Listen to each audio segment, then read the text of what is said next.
महाराष्ट्र धर्मस्वातंत्र्य विधेयक 2026 आपण आणलेलं आहे। हे विधेयक आणत असताना याच्या पाठीमागे हे कुठल्या एखाद्या धर्माकरता किंवा एखाद्या धर्माच्या विरोधात नाही, तर हे विधेयक सगळ्या धर्मांना लागू आहे। बेकायदेशीर धर्मांतरणापासून संरक्षण करण्याकरता हे विधेयक आहे।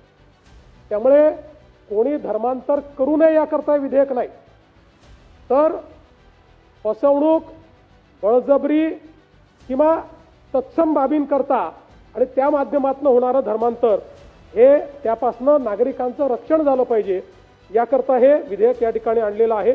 आमिष असेल, जबरदस्ती असेल, त्या ठिकाणी फसवणूक असेल, बळजबरी असेल, लबाडी असेल किंवा अल्पवयीन अशा पद्धतीचं धर्मांतरण असेल, गैरवाजवी प्रभाव असेल, अशा धर्मांतरणाला बेकायदेशीर धर्मांतरण ठरवण्यात आलेलं आहे।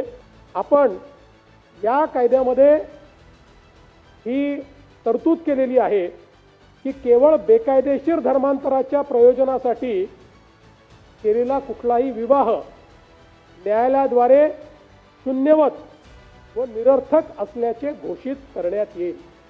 समजा धर्मांतर केलाय आणि त्या संदर्भातली इंटिमेशन दिलेलं नाही आहे अशा पद्धतीचं असेल तर ते धर्मांतर मात्र नल अँड व्हॉइड या ठिकाणी मानण्यात येईल।